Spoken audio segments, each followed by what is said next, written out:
Bye-bye to my brother. Bye-bye, my best friend. Oboda Farm in Bondo, Siaya County. History bowed its head as RailaOdinga was finally laid to rest on Sunday. Bye-bye, my confidant.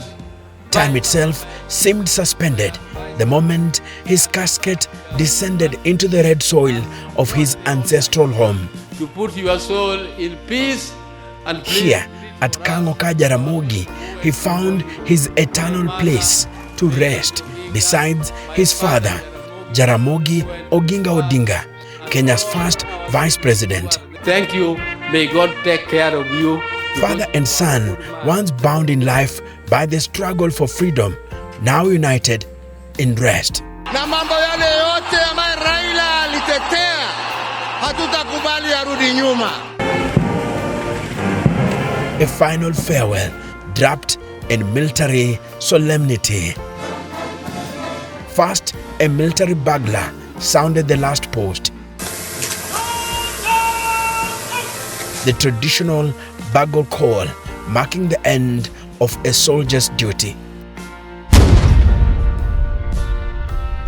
17 thunderous salutes would then split the skies of Bondo, each echo a reverberation of his lifelong service to democracy, justice, and liberty.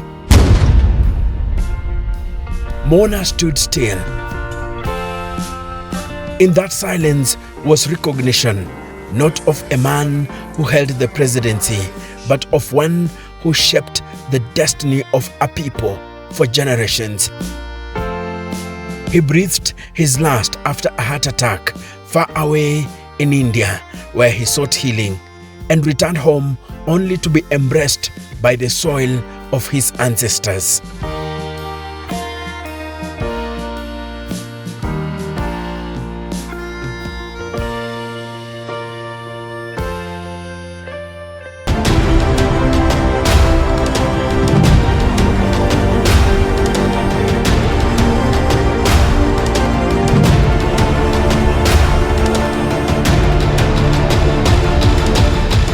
What we have there is what we call the water cannon salute, which is in honor of the late Right Honorable Raila Odinga. It's the 16th of October 2025.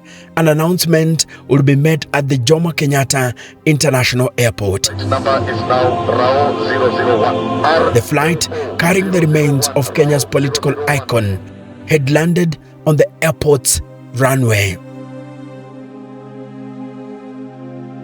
For thousands of supporters who converged at JKIA, the reality had finally sunk in. Their leader was gone. Grief was etched across their faces, and for many, the weight of sorrow could no longer be contained.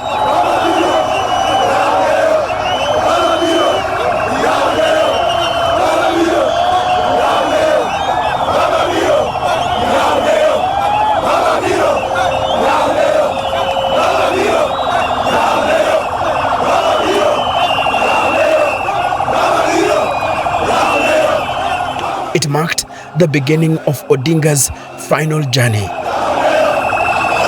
In life, these people had often gathered here to welcome him back whenever he returned from travels abroad. He would pause at several stops along the way, addressing them with his familiar vigor. But today, the story is different. His body lies still, born in a casket draped with the Kenyan flag, resting on a gun carriage.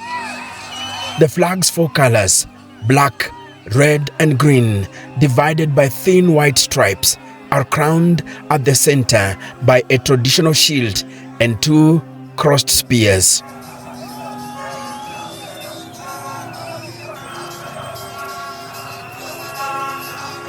For his supporters and for Kenyans at large, this moment carries the weight of unimmeasurable loss. Upon the announcement of Odinga's demise, President William Ruto declared 7 days of national mourning. Flags flew at half-mast.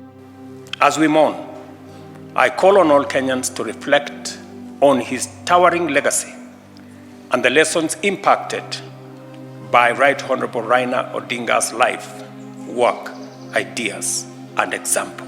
Raila Odinga, who passed away at the age of 80,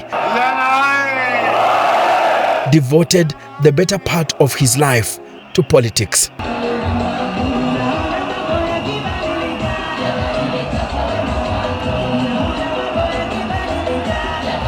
A fearless pro-democracy crusader, he endured 8 years behind bars for daring to challenge Moi's authoritarian rule.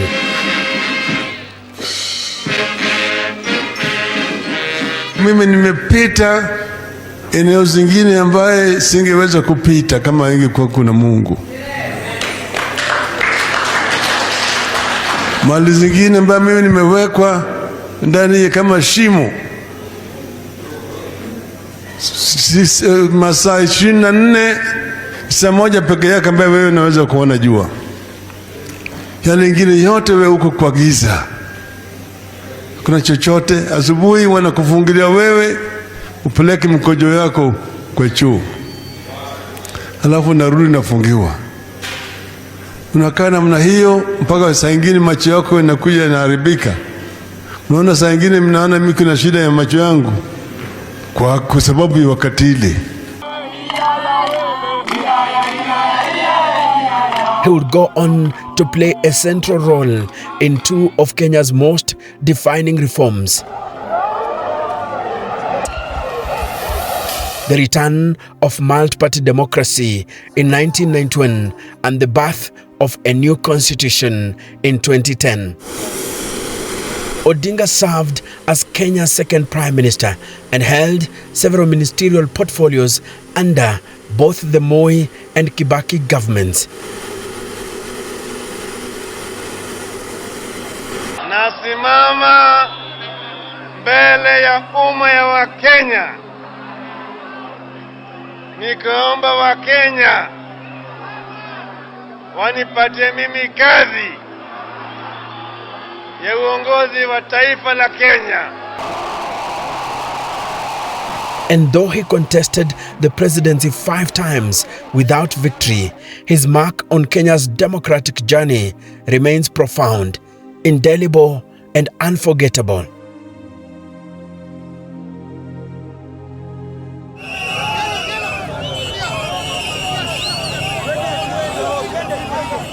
The plan had been simple.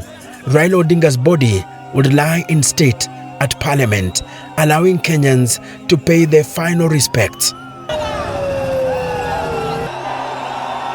But as the crowd swelled and mourners clambered over the gates, order collapsed.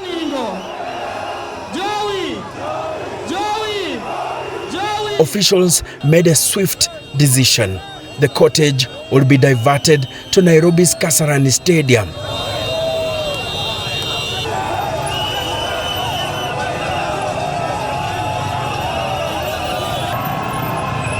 The hearse carrying the remains of the late Prime Minister Raila Odinga was escorted from Jomo Kenyatta International Airport all the way to Kasarani Stadium, a nearly 40 kilometers journey by thousands of mourners, arriving there shortly after 2:30 p.m.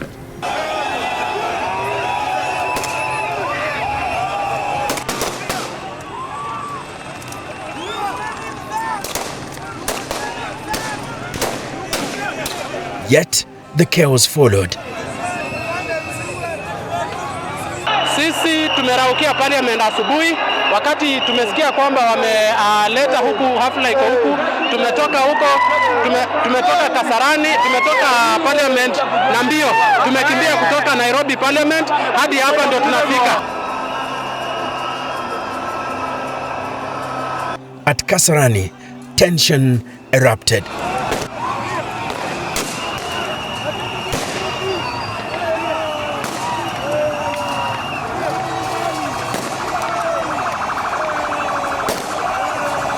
Gunshots and tear gas cracked through the air as security forces struggled to contain surging crowds. Panic swept across the stadium. Several mourners were injured as police fired to disperse those attempting to storm the VIP section. 3 people died during the chaos.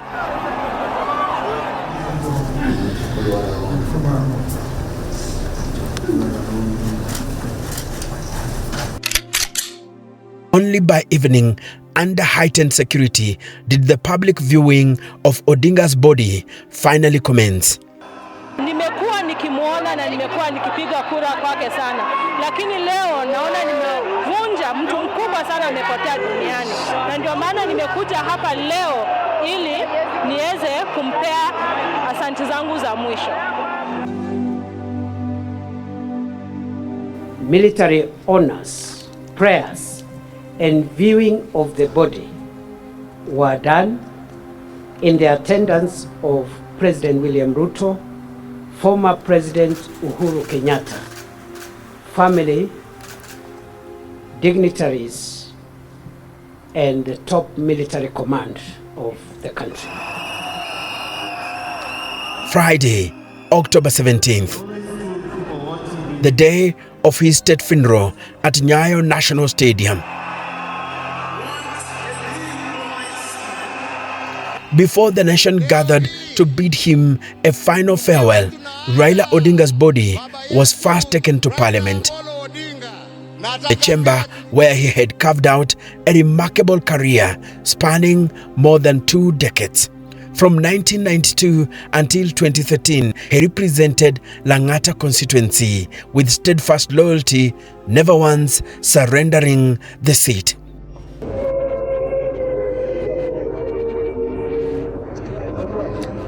More needs to be done to bring the country together, to give the people a sense of belonging, a sense of ownership.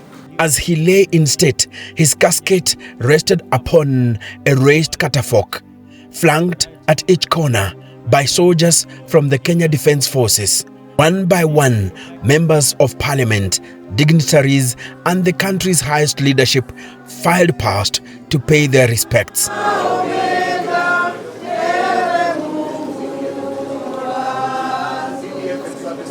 In Kenya's history, few leaders have been accorded such a solemn honor. It was within these very walls that Raila Odinga rose to prominence. Do you expect someone who opposed it to implement it? This is what I've been saying. So I've been telling the people that don't vote for the people who oppose the constitution because you want this constitution to be implemented. A fearless debater, a reformist voice who relentlessly challenged entrenched power. The envelope to ICC. It is this house. His parliamentary journey took him from the ranks of opposition leader to cabinet minister in critical portfolios such as energy and roads, and ultimately to the post of Prime Minister in the 2008 Grand Coalition government. Democracy was on trial in Kenya. But that has not dented my commitment to constitutionalism and the rule of law. Throughout these years, Raila became inseparable from Kenya's defining political battles. The fight for multi-party democracy, the push for devolution, and the long struggle for constitutional reforms. His voice echoed at the heart of debates that reshaped the nation. By the time he left Parliament in 2013, Raila Odinga was no longer simply Langata's Member of Parliament. He had emerged as a towering national figure, a statesman whose voice carried the weight of millions who longed for freedom, justice, and democratic change.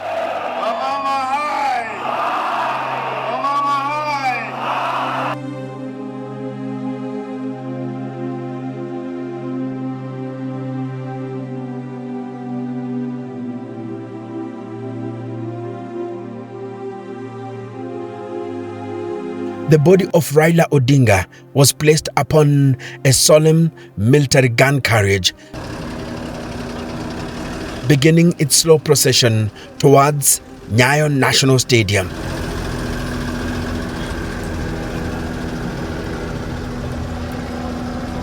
The cortege wound its way through the heart of Nairobi, along Uhuru Highway and onward through Mombasa Road, as thousands lined the streets in silence and song.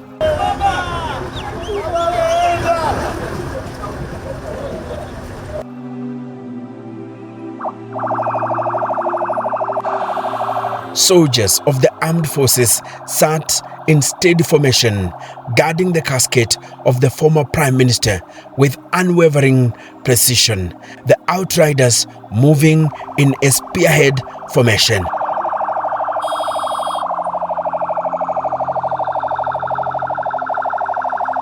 The cortege rolled into Nyayo National Stadium as the nation held its breath to bid farewell to the man who had been christened Baba, or simply Father. In the stands, voices rose in unison.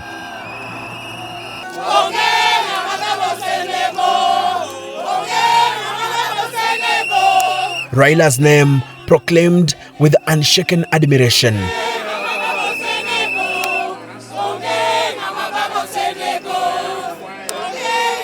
A final chorus for a leader who had inspired generations.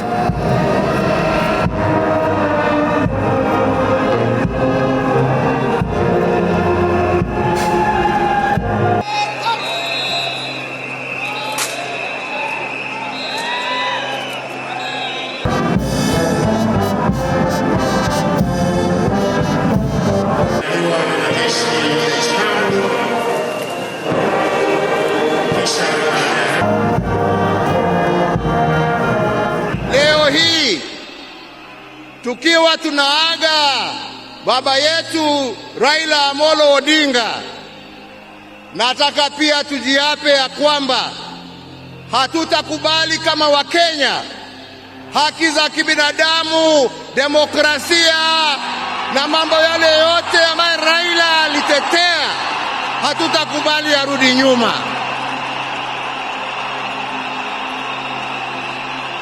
One of the greatest lessons he taught us was this: in the noble task of statecraft and nation building, there is room for all of us, competitors and collaborators, rivals and allies, bound together by one higher purpose, the greater good of our republic. Please don't carry grudges from one generation to another and from one group to another. We are all Kenyans. We are all Kenyans. We are sisters and brothers. We must learn to forgive easily and build together Kenya. To my fellow mourners, I learned from him that love for country is not just in words, but in sacrifice. That justice must be pursued even when the path is lonely. The true leadership is service and not power. Millions of you are in despair, but take heart, because he left a plan for you too. He led all of us, he taught us, he carried us. We know what he expects from us. Later, members of the public filed past his body to pay their final respect. We are very pleased as a committee that exercise, which just ended a few minutes to 5 p.m., has continued and ended peacefully, solemnly, and in utmost dignity, notwithstanding that there were thousands of people who patiently queued, waited, performed their respects, and left the stadium. We don't take it for granted. Saturday, October 18th, his body was flown to the land of his ancestors in a military aircraft.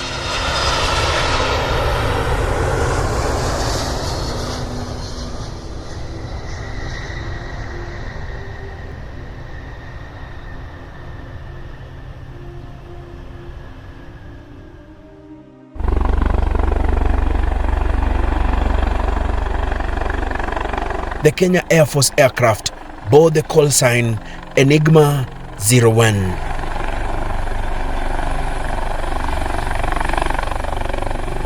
A solemn tribute to the late statesman. The plane had been received with a ceremonial water cannon salute from the Kenya Airports Authority's Fire and Rescue Unit, a symbolic gesture that ushered in the start of the solemn proceedings.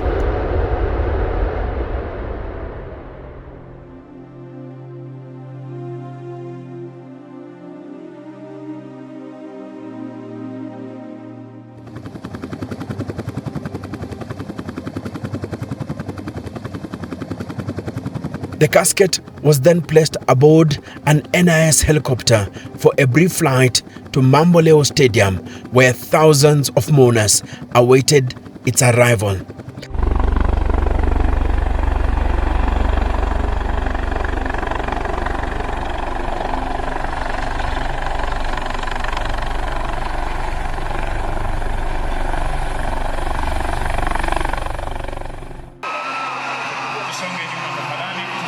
From the break of dawn, residents of Kisumu and surrounding counties thronged the venue, waving flags, clutching portraits, and raising songs that echoed Raila's long and storied political journey. I want to convey my heartfelt condolences to Mama Ida and the family. He was a great leader.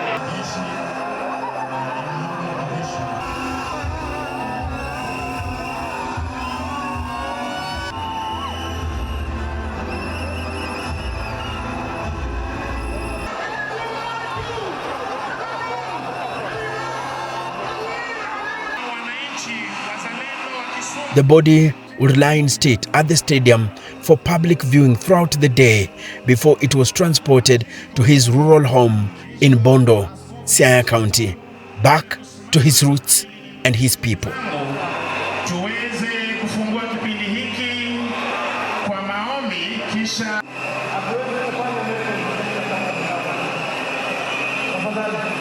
Sunday, October 19th, 2025, Odinga's burial day.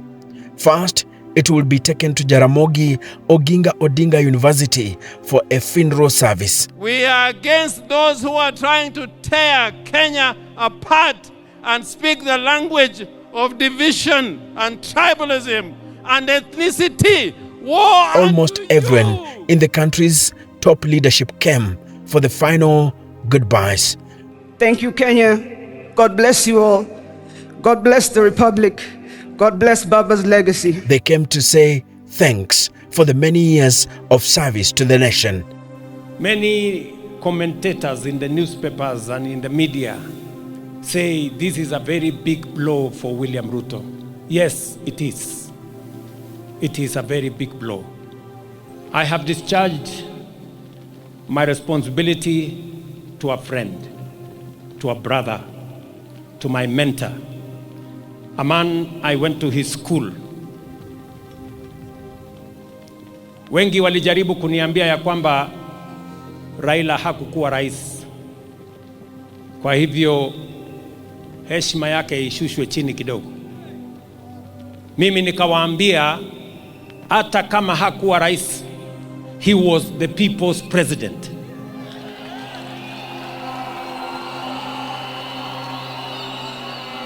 Na kwa hivyo apatiwe heshima ya kutoshana na rais. I have been there. In 1982, some of you don't know, you only see me in this siasa. I'm the fan of the first woman who was said that I was with my brother as he was picked to go to detention. I was forced by the society to be one of the first women exilees. I went living in Uganda, Tanzania, and ended up in Zimbabwe. When my brother was supposed to be taken back to detention in 1990, he was asked where he wanted to go. He said, I'm going to Norway to my sister. Raila became a refugee in Norway, staying with me, Ruth Odinga. I'm just saying this to show you that this was a stoic man. The family has suffered because he sacrificed himself. Some of you are looking here, you don't know what Mama Ida has gone through. I used to know, I stayed with her. Being alone without your husband for all those years, the 9 years, and you see people mentioning. Raila would later be buried at Kango Kajaramogi. The ceremony was marked by full military honors, carried out in accordance with President William Ruto's proclamation issued immediately following the announcement of Raila's passing. My name is Enoch Sikolia, and I am the Kenyan historian.